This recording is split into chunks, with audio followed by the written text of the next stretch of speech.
नमस्ते दोस्तों, जोहार। मैं अभिषेक चक्रवर्ती आप सभी का फिर से अपने यूट्यूब चैनल पर स्वागत करता हूं। दोस्तों, क्लास 8 का विज्ञान विषय का टॉप मोस्ट इंपोर्टेंट क्वेश्चंस आप लोगों के लिए लेके आया हूं। दोस्तों, एक एक क्वेश्चंस को आप लोग बारीकी से करके जाइएगा ताकि आपका एग्जाम में एक भी क्वेश्चन ना छूटे। तो चलिए दोस्तों, आप लोग एक एक क्वेश्चंस को करते चलिएगा। मैथ का वीडियो ऑलरेडी अपलोड कर दिया गया, उसे भी देख लीजिएगा। पहला क्वेश्चन क्या पूछा गया दोस्तों, यहाँ पे देख सकते हैं।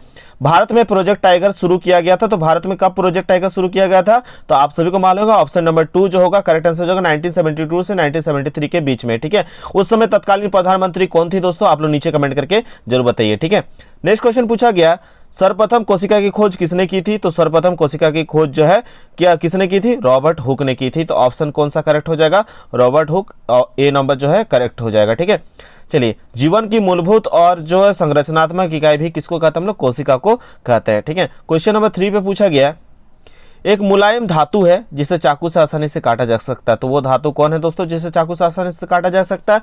बिल्कुल सही पकड़े, सोडियम जो होगा करेक्ट हो जाएगा। आप लोग लास्ट में कमेंट करके बताइए कितना आंसर सही हो रहा है। ठीक है, 4 नंबर पूछा गया, निम्नलिखित में से कौन सी धातु है जिसके द्वारा विद्युत लेपन द्वारा किसी वस्तु की चमक को बढ़ाया जा सकता है? तो साइकिल के हैंडल पे आप लोग देखें दोस्तों कि आप लोगों का जो है साइकिल का हैंडल जो है हमेशा चमकते रहता है। ठीक है, तो उस पे कौन सी परत चढ़ाई जाती है? तो उस पे जो है आपका क्रोमियम का परत चढ़ाया जाता है। जो पैडल मारते हैं उस पे भी देखिएगा एक चमकदार रहती है वो हमेशा, तो उस पे जो है क्रोमियम का परत चढ़ाया जाता है। ठीक है, नेक्स्ट क्वेश्चन पूछा गया, संचरणीय रोग का सबसे मुख्य कारक है। तो दोस्तों, ये जो क्वेश्चन देख रहे हैं इसका करेक्ट आंसर क्या हो जाएगा? संचरणीय रोग का जो है प्रमुख कारण क्या है? तो आपका करेक्ट आंसर हो जाएगा इसमें ऑप्शन नंबर 4 घरेलू मक्खी। ऑप्शन नंबर डी जो है करेक्ट आंसर हो जाएगा। ठीक है, चलिए नेक्स्ट क्वेश्चन की ओर चलते हैं। क्वेश्चन पूछा गया, निम्न में से कौन सा एक जंतु जरायुज है? तो जरायुज पूछा गया दोस्तों, तो जो 6 है इसका करेक्ट आंसर हो जाएगा ऑप्शन नंबर 1 मनुष्य। ठीक है, तो यहाँ पे ऑप्शन नंबर 1 करेक्ट हो जाएगा। चलिए, बाकी जो है दोस्तों, बाकी जितने भी ऑप्शन दिए गए वो अंडे देने वाले हैं, जबकि 1 नंबर है वो शिशु को जन्म देने वाले हैं। ठीक है, नेक्स्ट क्वेश्चन नंबर 7 में पूछा गया, शुष्क मौसम में बालों में कंघी करने पर वह बिखर जाता है, इसके लिए कौन सा बल उत्तरदायी है दोस्तों? तो 7 नंबर का करेक्ट आंसर हो जाएगा ऑप्शन, कौन सा ऑप्शन करेक्ट होगा? बिल्कुल सही सोचे, स्थिर विद्युत बल जो होगा यहाँ पे करेक्ट हो जाएगा। चलिए नेक्स्ट क्वेश्चन की ओर चलते हैं। क्वेश्चन नंबर 8 में बोला गया क्या कि निम्नांकित में से किस ईंधन का उष्मीयमान सबसे अधिक होता है? तो 8 का जो है करेक्ट आंसर हो जाएगा, कोई इसका उष्मीयमान अधिक होता है दोस्तों, तो हाइड्रोजन जो है गैस, उसका उष्मीयमान क्या होगा? अधिक होगा। ठीक है, और भविष्य का ईंधन भी जो है हाइड्रोजन गैस है। ठीक है, चलिए नेक्स्ट क्वेश्चन की ओर चलते हैं। इनमें से कौन सा गुणसूत्र जो है शिशु नर लिंग का निर्धारण करता है? तो क्वेश्चन नंबर 9 का जो है करेक्ट आंसर हो जाएगा ऑप्शन नंबर 1 एक्स और वाई। ठीक है, एक्स और वाई जो है गुणसूत्र मिलके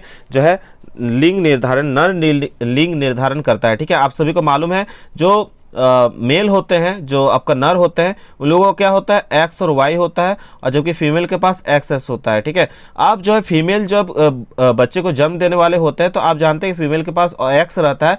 आप पुरुष पर डिपेंड करता है कि वो उनके गुणसूत्र से क्या जा रहा है? एक्स जा रहा है, तो एक्स जा रहा है तो वो लड़की पैदा होगा। अगर वाई जा रहा होगा, ठीक है, अगर क्या जा रहा होगा? अगर एक्स तो लड़की के पास है और उसमें से लड़के के गुणसूत्र में से वाई जा रहा होगा तो लड़का पैदा होगा। ठीक है, तो दोस्तों ये डिपेंड करता है इस तरह से। ठीक है, तो अगर एक्स एक्स हो रहा है तो वो लड़की होगी और एक्स वाई होगा तो आपका नर होगा, यानी यहाँ पे आपका लड़का होगा। ठीक है, तो ये हो गया मादा और ये हो गया नर। ठीक है, तो यहाँ पे पूछा गया था कि कौन सा गुणसूत्र जो है नर लिंग निर्धारण करता है, तो आपने पढ़ लिया एक्स वाई। ठीक है, चलिए नेक्स्ट क्वेश्चन की ओर चलते हैं दोस्तों। क्या पूछा गया है?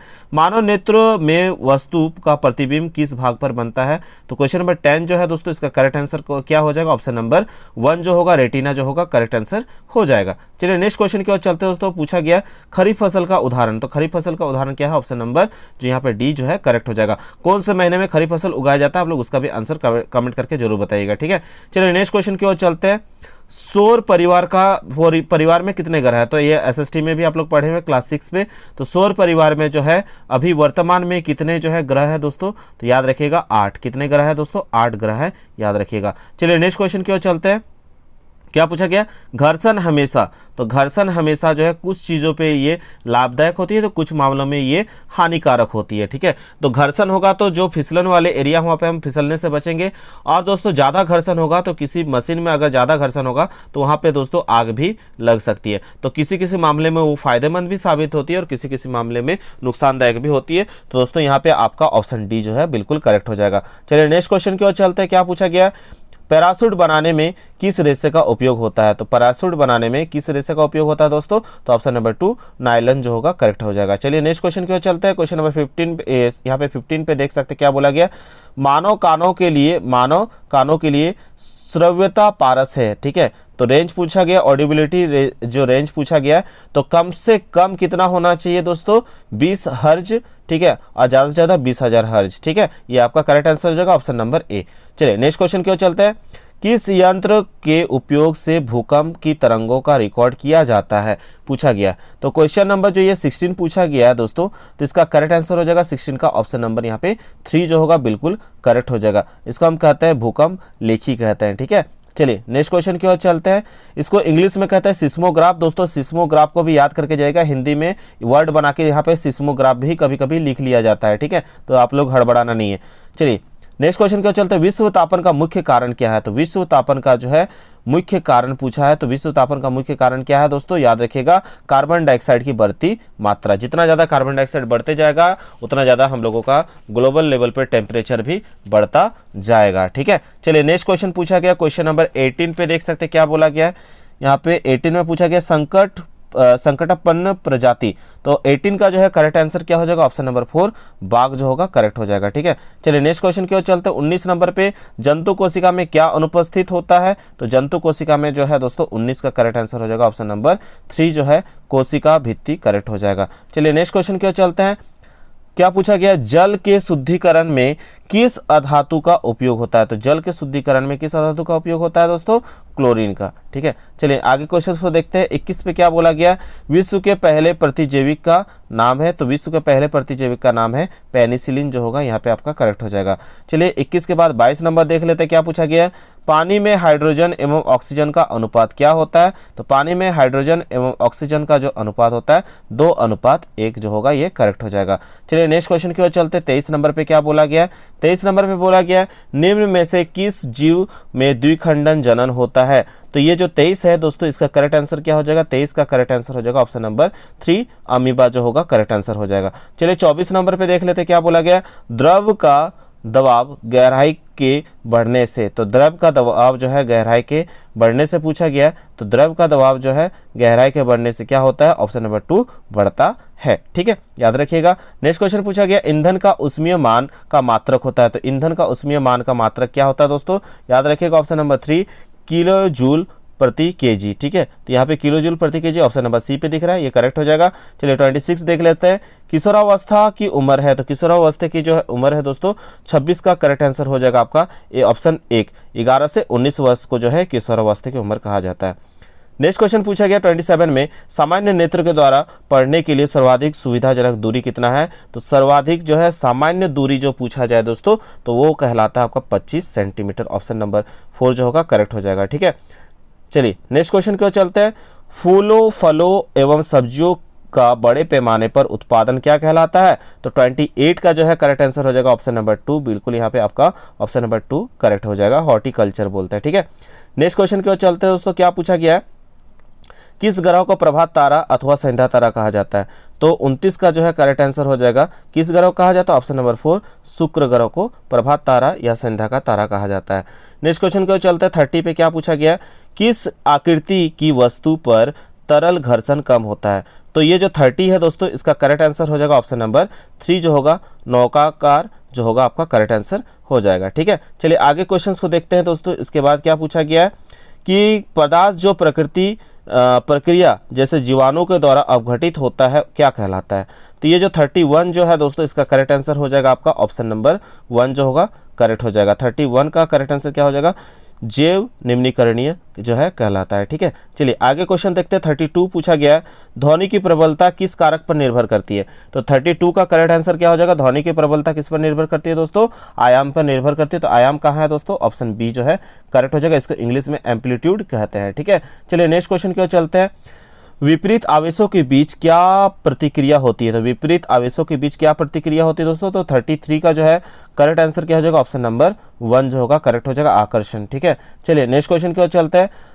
हरित गृह प्रभाव और वैश्विक तापन के लिए मुख्य रूप से उत्तरदायी गैस है? तो 34 का जो है करेक्ट आंसर हो जाएगा, 34 का ऑप्शन नंबर 3 जो होगा करेक्ट हो जाएगा, कार्बन डाइऑक्साइड और मीथेन दोनों। ठीक है, चलिए 35 नंबर देख लेते हैं दोस्तों, क्या पूछा गया? वह पुस्तक, क्या बोला गया? वह पुस्तक जिसमें सभी संकटपन्न प्रजातियों का रिकॉर्ड रखा जाता है कहलाती है? तो 35 का करेक्ट आंसर हो जाएगा ऑप्शन नंबर 4 जो है आपका रेड डाटा बुक कहलाती है, तो ऑप्शन डी करेक्ट हो जाएगा।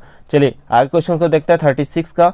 36 में पूछा गया निम्न में से कौन सा पदार्थ जीवाश्म ईंधन है? तो 36 का जो है करेक्ट आंसर हो जाएगा ऑप्शन नंबर यहाँ पे 4 कोयला। ठीक है, चलिए आगे क्वेश्चन को देखते हैं दोस्तों, क्या बोला गया? यहाँ पे इंग्लिश में ही लिख दिया गया, हिंदी पे नहीं लिखा गया। कौन सा जो फॉसिल फ्यूल है दोस्तों? तो यहाँ पे जीवाश्म ईंधन का बात किया गया, वही क्वेश्चन हम लोगों ने देखा, क्या होगा? कोयला जो होगा करेक्ट आंसर हो जाएगा। ठीक है, कोल जो होगा करेक्ट आंसर होगा। 37 का देख लेते हैं, क्या बोला गया? कोशिका में कोशिका द्रव्य के बीच की संरचना कहलाती है जिसे कहते हैं, तो क्या कहलाती है दोस्तों? तो 37 का जो है करेक्ट आंसर हो जाएगा ऑप्शन नंबर यहाँ पे आपका 3, इसको कहते हैं रिक्तिका। ठीक है, नेक्स्ट क्वेश्चन की ओर चलते हैं दोस्तों, क्या बोला गया? कौन सी अधातु कमरे के ताप पर भी वायु के साथ अभिक्रिया करती है? तो कमरे के ताप पर भी वायु के साथ अभिक्रिया करती है। 38 का करेक्ट आंसर हो जाएगा ऑप्शन नंबर 1 श्वेत फास्फोरस जो होगा करेक्ट हो जाएगा। ठीक है, चलिए आगे क्वेश्चंस को देखते हैं। क्विनन की प्रक्रिया की खोज किसने की थी? मोस्ट इंपॉर्टेंट क्वेश्चन है दोस्तों। तो क्विनन की प्रतिक्रिया की खोज जो है यहाँ पे रॉबर्ट हुक मत लगा के आइएगा। क्विनन की प्रतिक्रिया की खोज किसने की थी? लुइस पास्चर के द्वारा किया गया था। ठीक है, आप लोग बताइएगा कि ब्लड ग्रुप जो है ए बी ओ ये जो है ये किसके द्वारा खोजा गया था? आप लोग नीचे कमेंट करके बताइए। इसके बाद दोस्तों क्वेश्चन नंबर 40 क्या पूछा गया? जब चालक विलयन में विद्युत धारा प्रवाहित की जाती है तो विलयन के रंग में परिवर्तन होता है, यह संकेत है। तो 40 का जो है करेक्ट आंसर हो जाएगा ऑप्शन नंबर 1, बिल्कुल सही पकड़े हैं, विद्युत धारा के रासायनिक प्रभाव का। ठीक है, चलिए 40 के बाद 41 नंबर देख लेते हैं। विश्व में सर्वप्रथम एक भेड़ का क्लोन विकसित किया गया था जिसका नाम क्या था दोस्तों? तो क्लोन विकसित किया गया था, उसका नाम पूछा गया है। तो 41 का जो है करेक्ट आंसर हो जाएगा ऑप्शन नंबर 3 डॉली जो होगा आपका यहाँ पे करेक्ट आंसर हो जाएगा। चलिए आगे क्वेश्चंस को देखते हैं। 42 पे क्या बोला गया? 42 पे बोला गया तरल है, तो तरल क्या है दोस्तों? तो तरल ऑप्शन नंबर 2 जो है करेक्ट हो जाएगा, द्रव एवं गैस दोनों। ठीक है, चलिए नेक्स्ट क्वेश्चन की ओर चलते हैं। क्या बोला गया? विद्युत उपकरणों में लगी आग को बुझाने के लिए सबसे अच्छा अग्निशमक क्या है? ये बार बार क्वेश्चन जो है जैक की तरफ से क्लास 8 का रिपीट किया जाता है। तो ये जो करेक्ट आंसर क्या हो जाएगा? 43 का जो है करेक्ट आंसर हो जाएगा ऑप्शन नंबर 3 जो है कार्बन डाइऑक्साइड यहाँ करेक्ट हो जाएगा। ठीक है, चलिए नेक्स्ट क्वेश्चन की ओर चलते हैं। लड़कों के गले के सामने उभरा हुआ भाग क्या कहलाता है? ये भी बार बार क्वेश्चन पूछा जाता है। इंग्लिश में एडम एप्पल कहते हैं, हिंदी में कंठमणि कहते हैं। ऑप्शन ए करेक्ट हो जाएगा। 44 के बाद 45 नंबर देख सकते हैं, क्या बोला गया? श्वेत प्रकाश सूर्य के प्रकाश में कितने रंग होते हैं? तो आप लोगों ने पढ़ा हुआ है और आप लोग गाना भी सुने हुए हैं। तो यहाँ पे दोस्तों जो आप देख रहे हैं श्वेत रंग वाला क्वेश्चन 45 का, इसका करेक्ट आंसर हो जाएगा ऑप्शन नंबर 4 7 रंग। ठीक है, चलिए नेक्स्ट क्वेश्चन की ओर चलते हैं। आप लोग सातों रंगों के नाम नीचे कमेंट करके बताइएगा। ठीक है, और क्वेश्चन नंबर 46 देख सकते हैं, क्या बोला गया? एक स्थान पर एक ही प्रकार की बड़ी मात्रा में उगाए गए पौधे क्या कहते हैं? तो दोस्तों यहाँ पे जो 46 का जो पूछा गया, इसका करेक्ट आंसर क्या कहलाएगा? ऑप्शन नंबर 2 जो है आपका कहलाएगा फसल। देखते हैं ना, धान की फसल जब उगाए जाते हैं तो एक ही क्षेत्र पे एक ही मात्रा पे जो है यहाँ पे देख सकते हैं उगाया जाता है, तो इसको हम क्या कहते हैं? फसल कहते हैं। ठीक है, चलिए नेक्स्ट क्वेश्चन को देख लेते हैं। खगोलीय पिंडों के बीच की दूरी को किस इकाई से मापा जाता है? तो 47 का जो है करेक्ट आंसर हो जाएगा ऑप्शन नंबर 3 जो होगा यहाँ पे 47 का करेक्ट हो जाएगा दोस्तों। ठीक है, तो ऑप्शन नंबर 3 पे क्या है? प्रकाश वर्ग। ठीक है, खगोलीय पिंडों के बीच की दूरी को किस इकाई से मापा जाता है? प्रकाश वर्ग के द्वारा मापा जाता है। ठीक है, चलिए 48 नंबर देख लेते हैं, क्या बोला गया? घर्षण चिकने सतहों की अपेक्षा रुखड़े सतहों पर। तो घर्षण चिकने सतहों की अपेक्षा रुखड़े सतह पर क्या होता है? अधिक होता है। जितना ज़्यादा रुखड़ा सतह होगा उतना ज़्यादा घर्षण अधिक होगा। और देखते हैं ना, आप लोग को जूते के नीचे जो है रुखड़ा सतह बनाया जाता है ताकि आप लोग फिसले नहीं घर्षण के वजह से। ठीक है, चलिए उसके बाद दिया गया 49। तो 49 में बोला गया निम्न में कौन प्राकृतिक बहुलक है? तो प्राकृतिक बहुलक कौन सा हो जाएगा? यहाँ पे जो ऑप्शन नंबर 2 देख रहे हैं सेलुलोस, ये करेक्ट हो जाएगा। ठीक है, और आप लोगों का ये जो है लास्ट क्वेश्चन यहाँ पे देख सकते हैं, बोला गया जो ध्वनि सुनने में अप्रिय लगती है उसे क्या कहते हैं? तो जो ध्वनि सुनने में अप्रिय लगती है उसे शोर कहते हैं। ठीक है, तो ये करेक्ट हो जाएगा। तो इस तरह से आप लोग का 50 क्वेश्चन कंप्लीट होता है। 50 में से आपने कितना करेक्ट किया आप लोग नीचे कमेंट करके बताइएगा। और आगे आप लोग कौन कौन बच्चे क्लास 9 की तैयारी इस चैनल से करना चाहते हैं वो भी कमेंट करके बताइएगा। सबसे ज़्यादा आपको किस सब्जेक्ट में प्रॉब्लम होती है और किस सब्जेक्ट का आप लोगों का डिमांड है वो नीचे कमेंट करके बताइएगा। वही सब्जेक्ट की तैयारी इस चैनल के माध्यम से आगे आप लोगों को कराया जाएगा। तो आशा करता हूँ दोस्तों दोस्तों आज का वीडियो आप सबको पसंद आया, आप सभी को एग्जाम के लिए ऑल द बेस्ट, अच्छे से एग्जाम दीजिए जाके, एक भी क्वेश्चन को छोड़ के नहीं आएगा, आपको सब कुछ आता है दोस्तों, तो इसलिए आप ये मान के चलिएगा मुझे आता है, मैं सकूंगा। तो जो जो क्वेश्चन आपका पहले बन जाएगा उसको पहले कर लीजिएगा, जो क्वेश्चन बाकी रहेंगे उसको जल्दी जल्दी एग्जाम जो लेट होने से पहले, खत्म होने से पहले जो है आप लोग उस चीज़ को कंप्लीट करके रखिएगा। और OMR शीट में गोला एकदम अच्छे से कीजिएगा, ठीक है, गोला बाहर नहीं होना चाहिए, और ब्लू या ब्लैक पेन जो आपको निर्देश दिया गया उस हिसाब से आप उसको भरिएगा। कहीं भी डाउट लगे तो आप टीचर से जरूर पूछिएगा कि हमको सर यहाँ समझ में नहीं आ रहा है, आप बताइए कि क्या कहाँ पे भरना है, ठीक है। तो OMR शीट वाला चीज़ आप लोग जो है अच्छे से कीजिएगा। और ये आप लोग का एक तरीका से बोर्ड एग्जाम है, और क्लास 8 में जो है रिजल्ट जो आता है वो कहा जाता है क्लास 10 में जो है काफ़ी ज़्यादा उसका प्रभाव देखने को मिलता है। तो आप सभी को ऑल द बेस्ट, मिलते हैं एक नए वीडियो में, तब तक के लिए दोस्तों धन्यवाद, जय हिंद, वंदे मातरम।